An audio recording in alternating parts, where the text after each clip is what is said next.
राधे राधे। माघ मास के महात्म्य का 13वां अध्याय। विकुंडल कहने लगा कि तुम्हारे वचनों से मेरा चित्त अति प्रसन्न हुआ है, क्योंकि सज्जनों के वचन सदैव गंगा जल के सदृश पापों का नाश करने वाले होते हैं। उपकार करना तथा मीठा बोलना सज्जनों का स्वभाव ही होता है, जैसे अमृत मंडल चंद्रमा को भी ठंडा कर देता है। अब कृपा करके यह भी बतलाइए कि किस प्रकार मेरे भाई का नरक से उद्धार हो सकता है। तब दूत कुछ देर ज्ञान दृष्टि से विचार कर मित्रता रूपी रस्से से बंधा हुआ बोला कि हे वैश्य, यदि तुम अपने भाई के लिए स्वर्ग की कामना करते हो तो जल्दी ही अपने 8 जन्म के पुण्य फल को उसके निमित्त अर्पण कर दो। तब विकुंडल ने कहा कि हे दूत, वह पुण्य क्या है और मैंने कौन से जन्म में और कैसा पुण्य किया है, सो सब बतलाओ, फिर मैं अपना पुण्य अपने भाई को दे दूंगा। दूत कहने लगा कि हे वैश्य, सुनो, मैं तुम्हारे पुण्य की सब कथा कहता हूँ। पूर्व समय में मधुवन में शाल्की नाम का ऋषि था। वह बड़ा तपेश्वरी, ब्रह्मा के समान तेज वाला था। 9 ग्रह की तरह उसकी स्त्री रेवती के 9 पुत्र थे, जिनके नाम ध्रुव, शशि, बुध, तार, ज्योतिमान थे। इन पांचों ने गृहस्थाश्रम धारण किया तथा निर्मोह, जीतमान, ध्याननिष्ठ और गुणातग ये चारों संन्यास ग्रहण कर वन में रहने लगे। ये शिखा सूत्र से रहित पत्थर और सोने को समान समझते थे। जो कोई अच्छा या बुरा उनको अन्न देता वही खा लेते, और कोई कैसा भी कपड़ा दे देता उसको ही पहन लेते। सदैव ब्रह्मा के ही ध्यान में लगे रहते। इन चारों ने व्रत, शीत, निद्रा और आहार सबको जीत लिया। बस चर अचर को विष्णु रूप समझते हुए मौन धारण करके संसार में विचरते थे। ये चारों महात्मा तुम्हारे घर आए। जब तुमने मध्याह्न के समय भूखे प्यासे इनको आंगन में देखा तो तुमने गदगद कंठ से आंखों में आंसू भरकर इनको नमस्कार करके इनका बड़ा आदर सत्कार किया। इनके चरणों को धोकर बड़े प्रेम से तुम इनसे कहने लगे कि आज मेरे अहोभाग्य हैं। आज मेरा जन्म सफल हुआ, मुझ पर भगवान प्रसन्न हुए, मैं सनाथ हुआ। मेरे माता पिता पत्नी पुत्र गौ आदि सभी धन्य हैं, जो आज मैंने हरि के सदृश आपके दर्शन किए। सो हे वैश्य, इस प्रकार तुमने श्रद्धा से उनका पूजन किया और चरण धोकर जल को मस्तक से लगाया। फिर विधि पूर्वक इनका पूजन करके तुमने इन सन्यासियों को भोजन करवाया। इन सन्यासियों ने भोजन करके रात को तुम्हारे घर में विश्राम किया और ब्रह्मा के ध्यान में लीन हो गए। इन सन्यासियों के सत्कार से जो पुण्य तुमको मिला सो मैं भी कहने में असमर्थ हूँ, क्योंकि सब भूतों में प्राणी श्रेष्ठ है। प्राणियों में बुद्धि वाले, बुद्धि वालों में मनुष्य, मनुष्यों में ब्राह्मण, विद्वानों में पुण्यात्मा और पुण्यात्माओं में ब्रह्म ज्ञानी सर्वश्रेष्ठ है। ऐसी ही संगति से बड़े बड़े पाप नष्ट हो जाते हैं। यह पुण्य तुमने अपने पहले 8वें जन्म में किया था।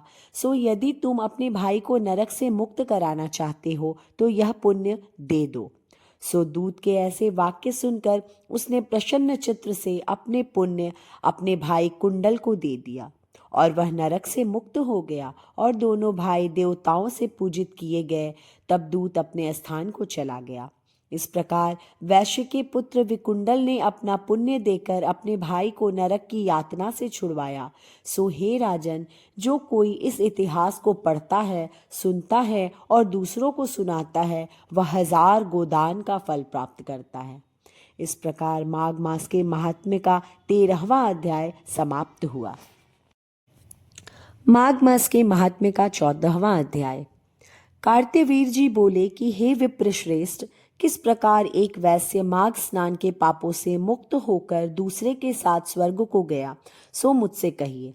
तब दत्तात्रेय जी कहने लगे कि जल स्वभाव से ही उज्जवल, निर्मल, शुद्ध, मलनाशक और पापों को धोने वाला है।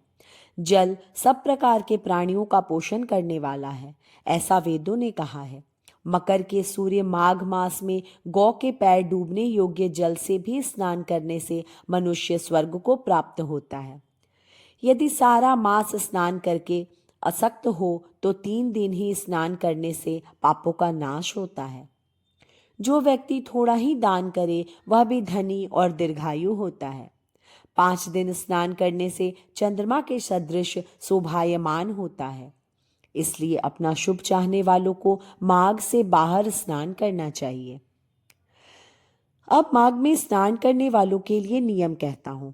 अधिक भोजन का उपयोग नहीं करना चाहिए, भूमि पर सोना चाहिए, भगवान की त्रिकाल पूजन करनी चाहिए, ईंधन, वस्त्र, कंबल, जूता, कुकुम, धृत, तेल, कपास, रुई, वस्त्र तथा अन्न का दान करना चाहिए।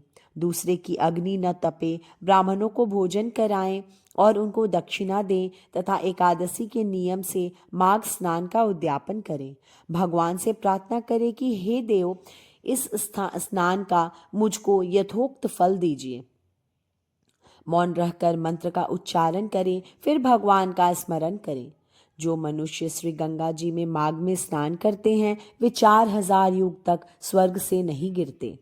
जो कोई माघ मास में गंगा और यमुना का स्नान करता है वह प्रतिदिन 1000 कपिला गौ के दान का फल पाता है। इस प्रकार माघ मास के महात्म्य में 14 अध्याय समाप्त हुआ।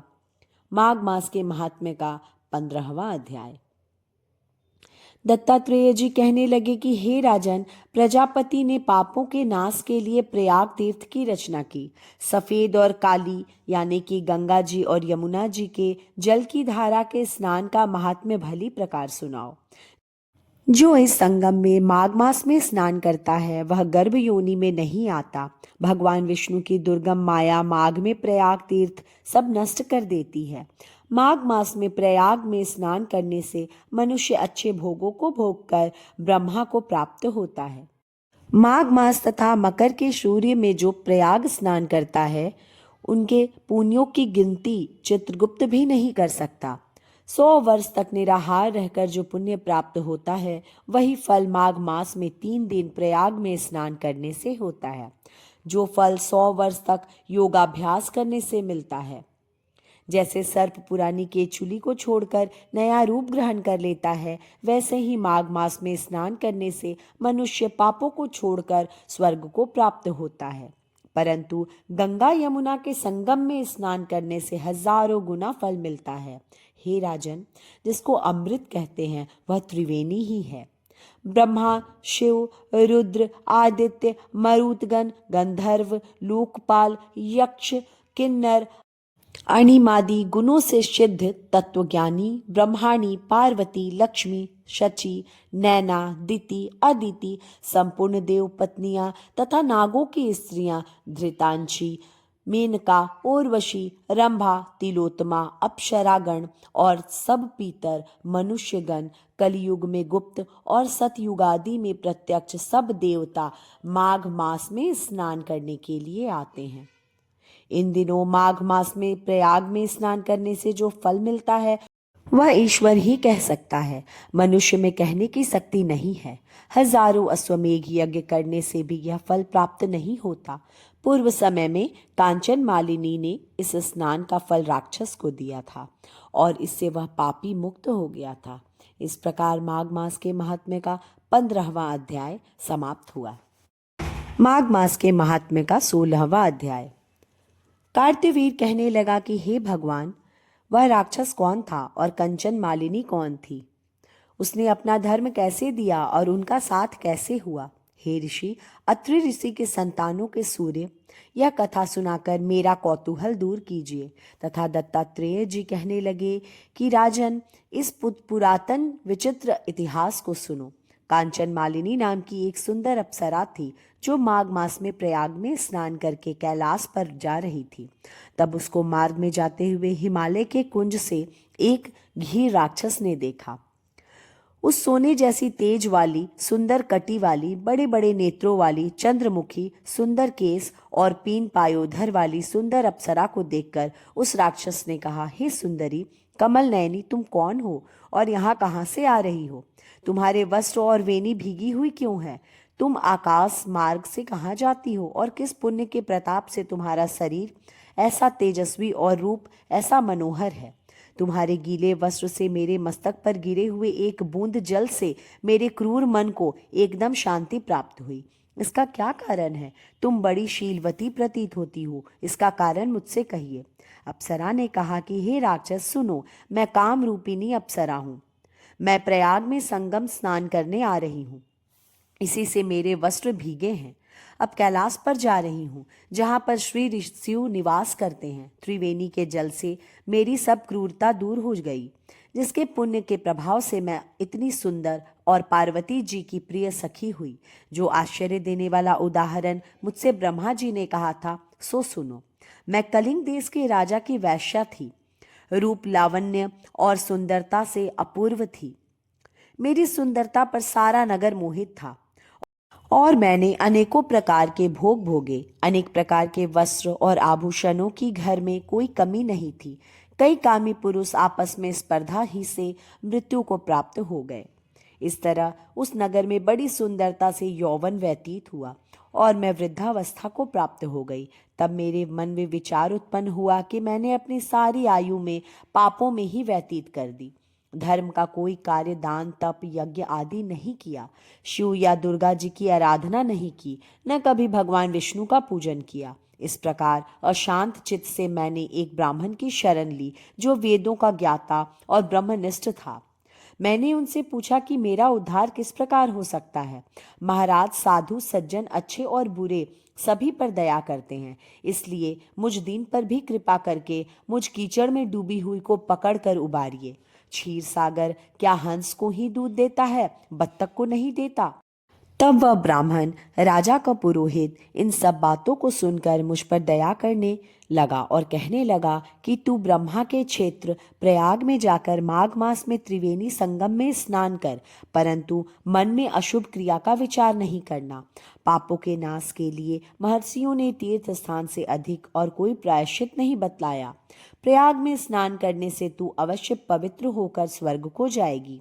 हे भामिनी, पुराने समय में गौतम ऋषि की स्त्री को देखकर इंद्र ने काम के वशीभूत होकर कपट वेश में उससे भोग किया था।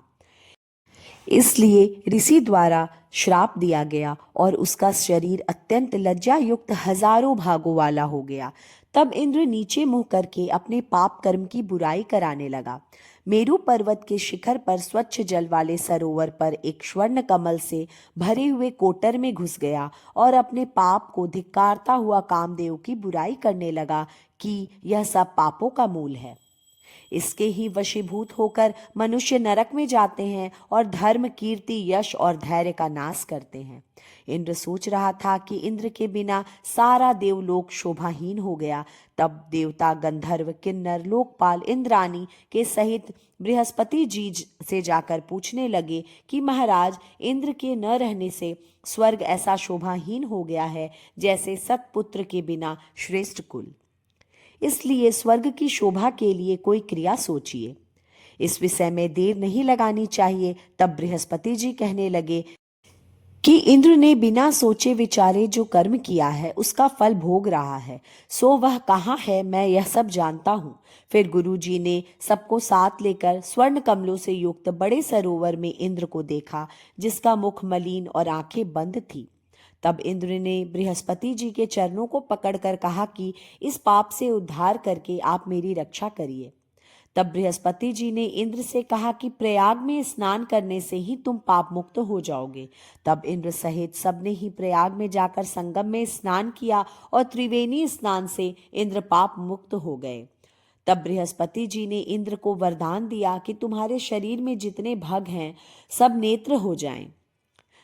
तब इंद्र ब्राह्मण के वर से 1000 नेत्रों में ऐसा सुशोभित हुआ जैसे मानसरोवर में कमल शोभायमान होता है।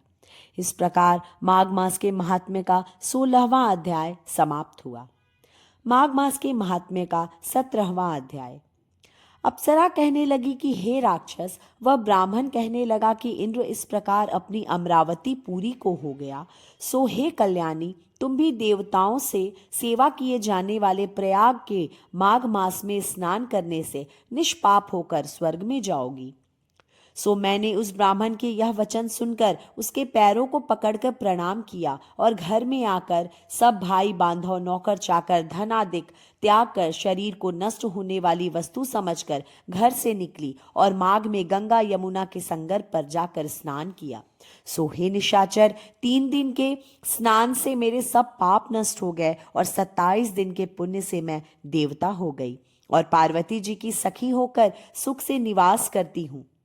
इसलिए मैं प्रयाग के महात्म्य को याद करके सब देवताओं के सहित माघ में प्रयाग स्नान करती हूँ। सो मैंने अपना यह सब वृतांत तुमसे कहा। तुम भी इस योनि में पड़ने और कुरूप होने का सब कारण कहो। तुम्हारी दाढ़ी और मूछें मुझे बहुत बड़ी बड़ी लग रही हैं और पार्वती की गुफा में वास करते हो। निशाचर कहने लगा कि हे भद्रे, सज्जनों से गुप्त बात कहने में भी कोई हानि नहीं होती। मुझको अब कोई संशय नहीं रहा कि मेरा उद्धार तुमसे ही होगा। सो मैं अपना सब वृतांत तुमसे कहता हूँ। सुनो, मैं काशी में वेदों का ज्ञाता था और बड़े उच्च कुल के ब्राह्मण के घर में जन्म लिया था। मैंने राजा, पापी, शूद्र और वैश्यों से अनेक प्रकार से दान लिए। मैंने दान लेने में चांडाल को भी नहीं छोड़ा। उस जन्म में मैंने कोई भी धर्म नहीं किया, वहीं पर ही मृत्यु को प्राप्त हो गया। तीर्थ स्थान पर मरने के कारण नरक में नहीं गया। पहले 2 बार गिद्ध योनि में, 3 बार व्याघ्र योनि में, 2 बार सर्प योनि में, 1 बार उल्लू की योनि में और अब 10वीं बार राक्षस हुआ हूँ और सैकड़ों वर्षों से इसी योनि में हूँ। इस स्थान को 3 योजन तक मैंने जंतुहीन कर दिया है। बिना अपराध के बहुत से प्राणियों को मैंने नष्ट किया। इस कारण मेरा मन अत्यंत दुखी है। तुम्हारे दर्शन से चित्त में कुछ अशांति अवश्य आई है, क्योंकि सज्जनों का संग तुरंत ही सुखदायी होता है। मैंने अपने दुख के कारण आपसे कहे, और सज्जन लोग सदैव दूसरों के दुखों से दुखी होते हैं। अब आप यह बतलाओ कि इस दुख रूपी समुद्र को कैसे पार कर सकता हूँ। क्या क्षीर सागर हंस को ही दूध देता है, बगुले को नहीं देता? दत्तात्रेय जी कहने लगे। इस प्रकार उसके वचन सुनकर कांचन मालिनी कहने लगी कि हे राक्षस, मैं अवश्य तुम्हारा कल्याण करूंगी। मैंने दृढ़ प्रतिज्ञा की है कि तुम्हारी मुक्ति के लिए प्रयत्न करूंगी। मैंने बहुत बार प्रयाग में स्नान किया है। वेद जानने वाले ऋषियों ने दुखी को दान देने की प्रशंसा की है। समुद्र में जल बरसने से क्या लाभ? प्रयाग में स्नान करने का 1 बार का फल मैं तुम्हें देती हूँ। उसी से तुमको स्वर्ग की प्राप्ति होगी। उसके फल का अनुभव मैं कर चुकी हूँ। तब उस अप्सरा ने अपने गीले वस्त्र का जल निचोड़कर जल को हाथ में लेकर माघ स्नान के फल को उस राक्षस को अर्पण किया। उसी समय पुण्य प्राप्त वह राक्षसी शरीर को छोड़कर तेजमय सूर्य के सदृश देवता रूप हो गया। आकाश में विमान पर चढ़कर अपनी कांति से चारों दिशाओं को प्रकाशित करता हुआ शोभायमान हुआ और कहने लगा कि ईश्वर ही जानता है तुमने कितना उपकार किया मुझ पर। अब भी कृपया मुझे शिक्षा दो, और जिससे मैं कभी पाप न करूं। अब मैं तुम्हारी आज्ञा पाकर स्वर्ग को जाऊंगा। तब कांचन मालिनी ने कहा कि सदैव धर्म की सेवा करो, काम रूपी शत्रु को जीतो, दूसरों के गुण तथा दोषों का वर्णन मत करो, शिव और वासुदेव का पूजन करो, इस देह का मोह मत करो, पत्नी, पुत्र, धन आदि की ममता त्यागो, सत्य बोलो, वैराग्य भाव धारण करो, योगी बनो। मैंने तुमसे यह धर्म के लक्षण कहे। अब तुम देवता रूप होकर शीघ्र ही स्वर्ग को जाओ। दत्तात्रेय जी कहने लगे। इस प्रकार गंधर्वों से शोभित वह राक्षस कांचन मालिनी को नमस्कार करके स्वर्ग को गया, और देव कन्याओं ने वहां आकर कांचन मालिनी पर पुष्पों की वर्षा की और प्रेम पूर्वक कहा कि हे भद्रे, तुमने इस राक्षस का उद्धार किया। इस दुष्ट के डर से कोई भी इस वन में प्रवेश नहीं करता था। अब हम निडर होकर विचरेंगे।